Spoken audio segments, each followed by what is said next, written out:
At 11:51 p.m., my phone lit up the way truth does. Sharp, merciless. A message from my mother. We've agreed. You're no longer part of the family. Don't come to any gatherings. No call, no hesitation. Just a digital exile. Seconds later, my sister hearted the message like betrayal was a team sport. I didn't cry. I didn't ask why. I just opened my laptop, pulled up every bill, every account, every payment I'd made for them, and started clicking cancel. By 12:03 a.m., their world started flickering in the dark. Before I tell you what happened next, tell me where are you listening from, so I know I'm not the only one who's ever had to turn the lights off on family. When the screen went dark, the silence in my apartment felt heavier than the city outside. The hum of the fridge, the faint tick of the wall clock, it all sounded like witnesses. I sat there, hand still on the keyboard, heart steady in a way that scared me. Anger wasn't loud this time. It was clinical. For years, I'd been the silent investor in their version of family. The mortgage that never defaulted my name. The car insurance that somehow renewed itself. My account, every late bill, every emergency, every tearful phone call that began with, "We just need a little help this month," I'd covered it. I told myself it was love, responsibility, the right thing to do. Now, I realized it had been a subscription with me footing the bill. I looked around my apartment. Everything was neat labeled, color-coded. My coping mechanism. After a childhood spent in chaos, I'd built order out of noise. But tonight, the order turned against me. Every neatly filed receipt, every automatic payment felt like a paper trail of my own gullibility. I used to think love was endurance. That if I stayed quiet and kept giving, they'd eventually see I was worth keeping. My mother had raised me on guilt like it was a family recipe. Small portions served often. My sister Clara was the golden child, loud, charming, allergic to consequences. Father, he'd learned to survive by staying out of the blast radius. I'd learned to survive by making sure there wasn't one. I remember the first time I paid their property tax. They were on the edge of foreclosure, voices cracking over the phone. I was 26, barely paying my own rent, but I wired the money without hesitation. Mother called me her guardian angel. I believed her. Then came the utilities, the car, Clara's college tuition, $18,000 a year, 3 years straight. Funny how angels always end up footing the bill in hell. I rubbed my eyes trying to summon regret, but there was only clarity. This wasn't a breakdown. It was a balance sheet. I wasn't losing a family. I was collecting evidence. The last time I'd seen them in person was at a Sunday dinner 6 months ago. Mother had corrected my posture in front of everyone. Clara had bragged about her upcoming business trip that I knew was a week at a beach resort. Father had made a joke about how I was too serious to keep a man. I'd smiled past the mashed potatoes and swallowed the truth. That dinner table had been a courtroom. I just hadn't realized I was on trial. Now sitting in the quiet glow of my laptop, I opened a new spreadsheet. Date, amount, reason, proof. My fingers moved like they already knew the path. One column at a time, I was reclaiming years of unpaid respect. Outside, the city lights blinked through my window like Morse code.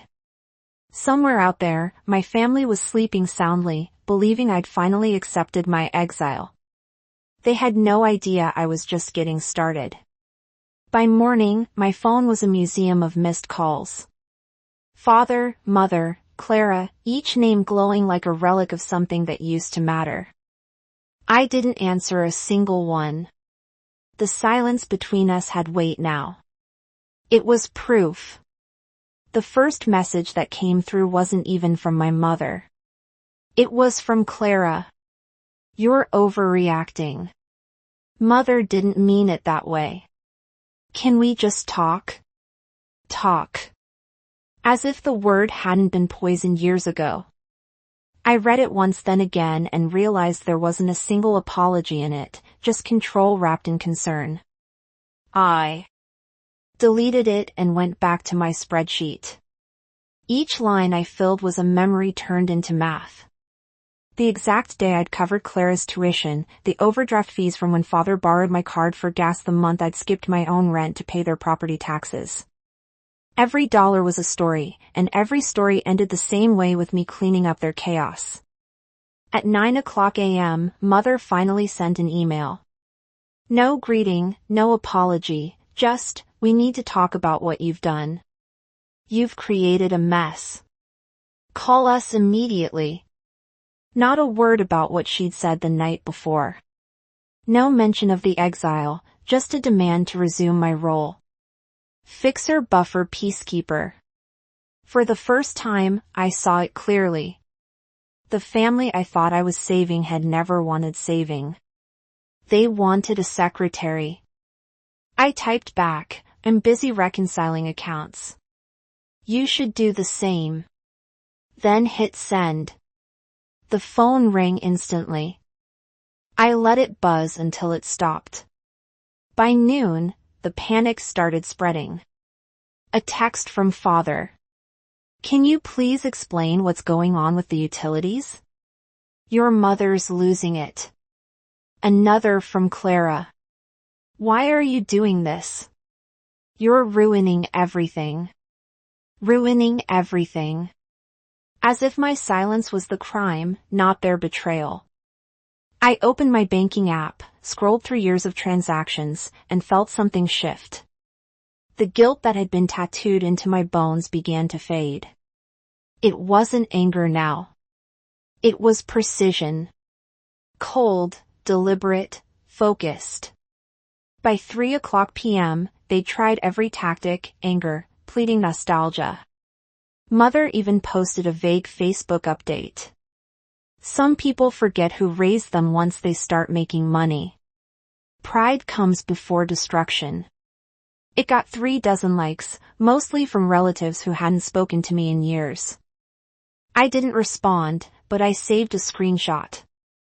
That was the moment the scales tipped, not just in the accounts, but in me. For the first time, I understood that silence could be strategy. At 6:00 p.m., I called Genevieve. She'd been my friend since college, now a family law attorney who specialized in messy inheritances. I think I'm ready to stop playing accountant, I said. She didn't ask for details, just replied, then start documenting everything. We'll make it official. That night, I went through every email, every payment, every transfer, labeling, and archiving them like evidence. The more I organized, the lighter I felt. By midnight, my inbox looked like a courtroom. And for the first time in my life, I wasn't the one on trial. By the second night, the quiet had a rhythm. The kind that comes before a storm breaks. My laptop glowed in the dark. Each tab a doorway into years of unpaid gratitude. Mortgage, insurance, tuition, taxes. They'd built their comfort on my silence, and I was done paying for their peace. At 11:00 p.m., Genevieve called. Everything ready? Every receipt. I said, every transfer. Good. Then you're not asking for repayment, Eliza. You're enforcing it. She told me exactly what to write. A formal notice. Calm, factual, lethal. Subject line. Outstanding balances. Johnson family account. Body. This email serves as formal notice of reimbursement due. You have 30 days to initiate a repayment plan before legal action is taken. No anger, no threats, just truth in business language. When I hit send, the silence that followed wasn't empty. It was alive. 12 minutes later, the first response came in. Father, let's be reasonable. Mother, how could you do this to us, Clara? You're insane. You're ruining the family. I stared at their words, steady, detached. Every message sounded the same. They weren't shocked by what they'd done. They were shocked that I'd stopped playing along. At 12:03 a.m., my phone began lighting up like a crime scene. Calls, messages, voicemails. The panic had started. Turn the lights back on. Mother shouted on one voicemail. Voice cracking. We'll fix this tomorrow. But tomorrow had already arrived, and they were the ones in the dark. Genevieve's email popped up seconds later. Perfect. Forward everything to me. We're filing a demand letter by morning. I sat back in my chair watching the cursor blink over my name. Eliza Johnson. It hit me how many times I'd signed that name to save them on checks, leases, contracts. Every signature had been a promise. Tonight, it became evidence. At one hesro, another message from Clara. You think this makes you strong? You're heartless. Heartless. The word used to hurt. Now it felt accurate, necessary. My compassion had been a luxury they'd overdraft for years. I poured water into a glass, my hand steady for the first time in months. This wasn't revenge. It was accounting. Before logging off, I opened one last tab. The property deed. Their house, the one they bragged about finally owning, was still under my name. I'd never transferred the title. Out of caution, out of instinct. Now that instinct was power. By dawn, Genevieve had sent the first draft of the legal notice for me to review. She ended it with one line that made me smile. They said, you were out of the family. Let's make it official. Outside, the street lights flickered off as morning broke. Inside, my laptop glowed with a different kind of sunrise, the kind made of facts, numbers, and quiet retribution. For the first time in my life, I didn't feel small or forgotten. I felt precise. The morning the letters went out, the world looked normal. Coffee shops opening, traffic, humming, sunlight crawling up the blinds. But inside my apartment, it felt like waiting for a verdict. Genevieve had sent the demand package to each of them by certified mail and email, every receipt, every dollar, every signature attached. At 9:12 a.m., my phone buzzed. Father, he never called first. Sweetheart, he began that rehearsed softness coding every syllable. This is getting out of hand. Let's keep this private. I let the silence stretch until he faltered. It's already private, I said. It's just finally documented. He inhaled sharply. You're making your mother sick. No, I said, voice steady. She made herself sick. I just stopped paying for the medicine. Click. By noon, Mother's post hit Facebook. A wall of self-pity wrapped in scripture. We raised her with love and now she's turned against her own family for money. Pride comes before destruction. Underneath, Aunt Helene commented, first, disgusting behavior. I'd be ashamed. Then, for the first time in years, other names appeared. Cousins, uncles, people I barely spoke to. Wait, didn't she cover your house after foreclosure? Isn't that the tuition girl? The thread split open. Their story cracked. At 1:46 p.m., an email arrived from Genevieve. Subject: additional discovery. Attached was a PDF screenshots bank record states. Genevieve's note read, confirming inheritance withdrawal $40,000. Signature mismatch. Forgery likely. I read it 3 times. The remodel, the new kitchen. The timeline aligned perfectly. My mother hadn't just drained my bank account. She'd stolen my grandmother's trust fund and signed my name to do it. By evening, Genevieve had already filed an injunction. The court froze their assets before dinner. That night, my parents tried every channel. Emails, texts, voicemails, all looping the same refrain. It was a misunderstanding. We'll pay you back. Don't ruin the family. The irony made me laugh out loud. At 8:32 p.m., the buzzer rang through the peephole. My mother, eyes red, clutching an envelope. "Eliza," she whispered. "Please, we're losing everything. Do something for your sister." "For Clara?" I asked. Her lips trembled. "She's still your sister." I opened the door just enough to hand her the paper already waiting on my table. A copy of the eviction notice Genevieve had filed that morning. "You'll get the official copy in 7 days," I said. Her face drained of color. "You wouldn't." "I already did." She stared at me, searching for the old version of her daughter. The one who fixed, forgave, funded. That version was gone. "Goodbye, Mother," I said, and closed the door. I didn't watch her leave. I just stood in the quiet, breathing in the end of an era. By the next afternoon, chaos unfolded like clockwork. The utilities disconnected. The mortgage notice hit their inbox. Genevieve forwarded. Confirmation title. Secured eviction approved, probate court notified. Then came the storm online. Another post from Mother. She's suing her parents. We're heartbroken. This time the replies weren't sympathy. Aunt Beatrice, quiet factual, typed one line.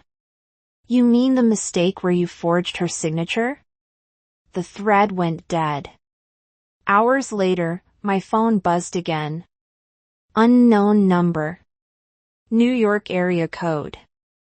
"This is Ingrid Hoffman from the Patterson and Lowe probate office."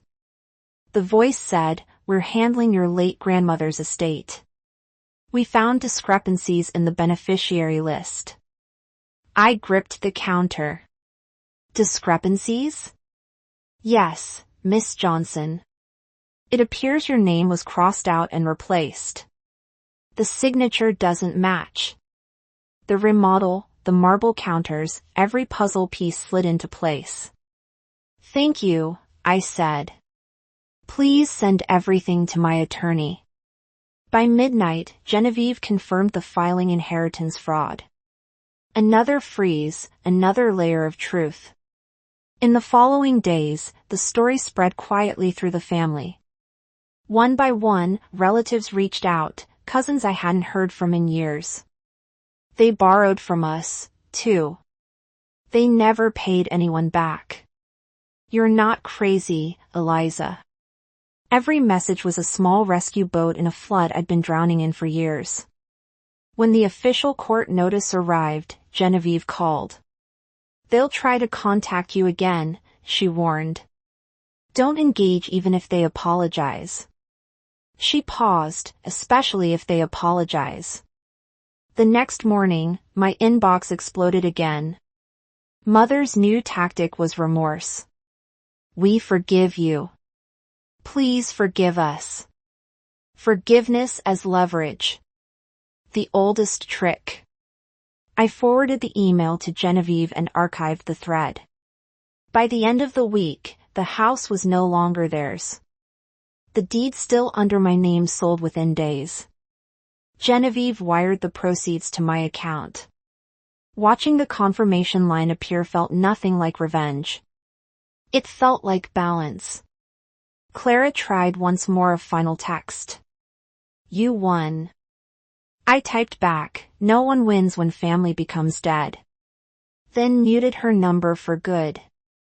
That night the city outside flickered steady indifferent.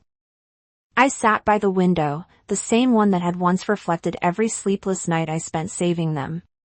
Now it reflected something new. Me alone, but unburdened. Somewhere out there, they were learning how to live without me. And for the first time in my life, I didn't feel guilty for letting them. By the time the court finalized everything, weeks had passed in a strange, quiet rhythm. Genevieve sent me a short email. Case resolved. Repayment agreement signed. Probate reversed. You're clear. Clear. The word felt foreign. Their accounts were frozen. And their house sold, their debts legally tied to their own names for once. The silence that used to haunt me had turned into peace. I no longer woke to emergency calls or just one more favor. My mornings were mine again. I bought a small apartment downtown. Nothing grand, just clean walls, sunlight, and no ghosts. Liam helped me move in. He didn't say much, just handed me a cup of coffee and smiled like he understood what freedom tasted like. The first night there, I opened my old spreadsheet, the one where I'd once tracked every dollar I'd spent on them. I stared at the numbers for a long time, then hit delete. Watching it vanish didn't feel like loss. It felt like release. Word got around that my parents were renting a small house outside the city. Clara was working part-time somewhere she hated. I didn't feel satisfaction, just distance. They were finally living the life they'd built without me holding it up. That night, for the first time in years, I slept through till morning. No guilt, no noise, just the steady, quiet hum of a life that finally belonged to me. A month later, I visited my grandmother's grave. I laid down tulips, her favorite, and whispered, "It's done." The wind felt like an answer. Peace isn't loud. It's quiet, steady, earned. If you've ever had to walk away from the people who broke, you know this. You're not alone. And you're not cruel for choosing peace. If this story hit home, explore the Family Betrayal playlist for more true stories like mine. And don't forget to subscribe and turn on the bell so you never miss the next chapter.